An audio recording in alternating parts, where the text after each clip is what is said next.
Hi, this is Cooking with Carrie, and I'm Carrie, your host. Today I'm going to show you how to make breakfast bars. We're starting at the stove because we want to heat up our almond butter and our honey and our coconut oil because we want it to cool off before we add all the other ingredients in. So we're starting with a half a cup of honey. You can also use maple syrup if you like. It's also a good natural sweetener. I'm putting 2 tablespoons of coconut oil in here. And then I happen to have some almond butter on hand, so I'm using that, but you can use any kind of nut butter that you want. You can use a pistachio, not pistachio.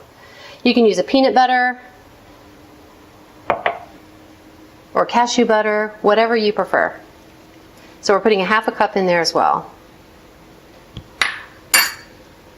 And you want to heat this just until it starts to melt and come together. It doesn't need to boil or anything like that. We just want it to spread evenly over the rest of the ingredients, over the dates and your roasted oats and coconut if you like, the nuts that we're going to put in there. It makes it a lot easier to blend all the ingredients together. Okay, that's it. So we're going to let this cool while we toast some oatmeal and some nuts. Okay, so once we've gotten our peanut butter or almond butter, cashew butter, whatever you prefer, your honey and your coconut oil melted and all mixed together, we're going to let that cool. And we're going to have 3 cups of oats. Now I like to have the oats toasted. I think they have a little bit nicer of a flavor.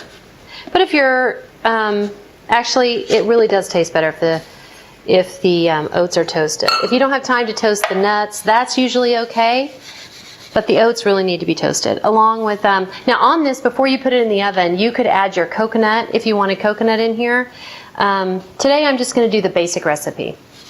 And I put it in a 350-degree oven for about 10 minutes or so until they're a little bit of, golden brown, and then I'll pull it out and we'll mix the things together.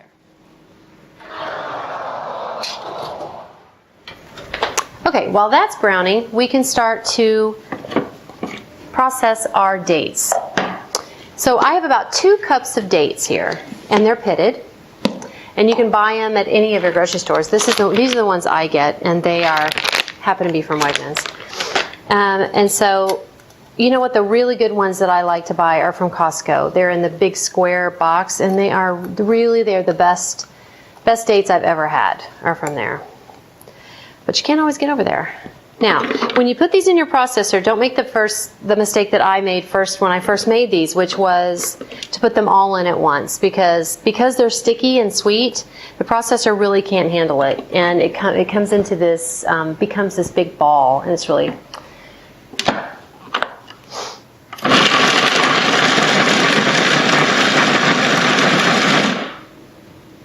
Okay, so the consistency that you're looking for is basically just to have them all just minced. If you leave it in there for too much longer after that, it'll turn to a paste. And that's what I did, and it wasn't good. So what we're going to do is, like I said, I have 2 cups. I'm putting them into a bowl with 2 cups of toasted almonds that are unsalted, and I got the slivered kind. I don't recommend putting whole nuts in there because it does make it a little difficult to chew and to cut the bars once you've got them pressed into a pan.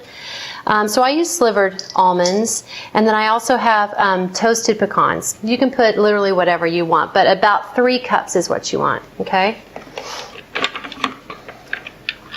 So we'll put our dates in here.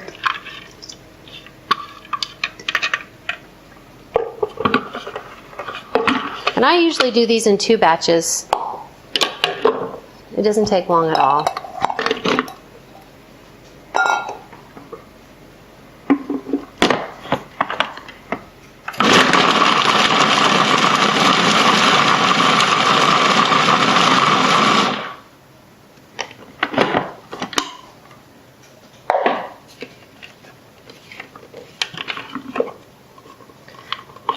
This blender is kind of new to me. I just got it not too long ago. It's fabulous. I'm still learning the ins and outs of it.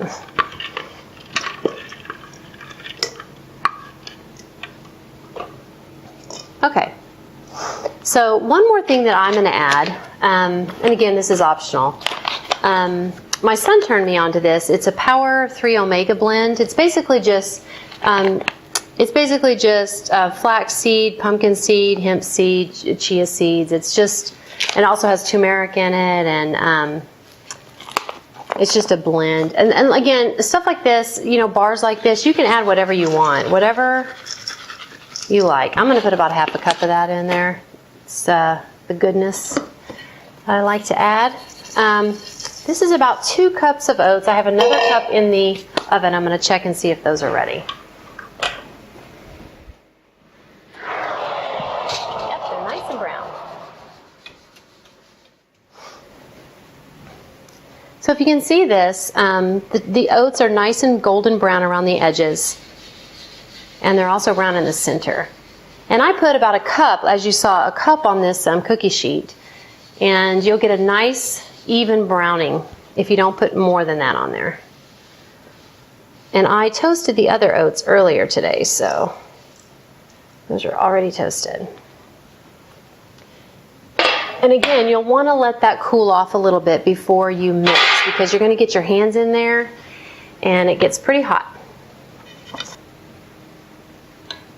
Okay, so now I have all my ingredients in my bowl here, and I'm going to finish up by mixing in our liquids.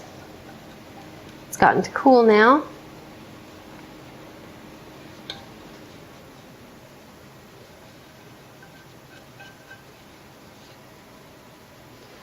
And these bars, I always make them different. I never make them the same way. You can put dried fruit in here. It just depends on what your family likes and what you like. But they are so good, and they're wonderful to have in the morning when you're in a hurry and you can just grab them.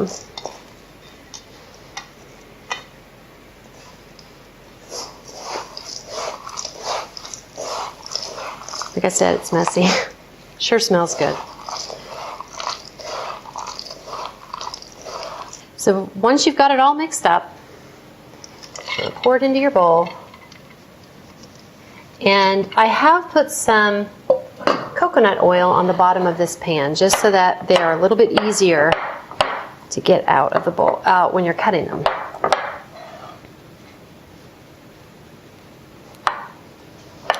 Once you have them pressed down, I put these in the refrigerator for like 30 minutes, and they'll get nice and solid, and then you can cut them into bars.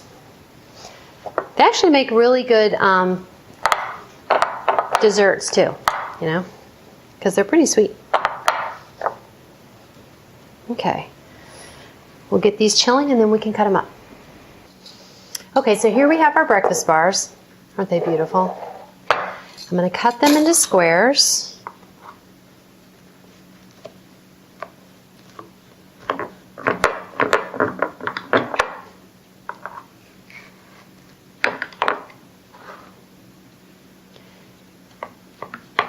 And put them on the plate for you to see them. Now these have never lasted a week in my house, but I know that they will. We like to keep them in the refrigerator, but they're fine to throw in your bag to keep, for a snack at work or after school.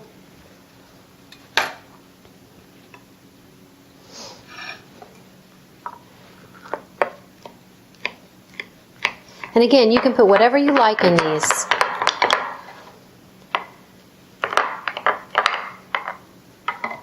Here we go. Great. I hope you enjoy them.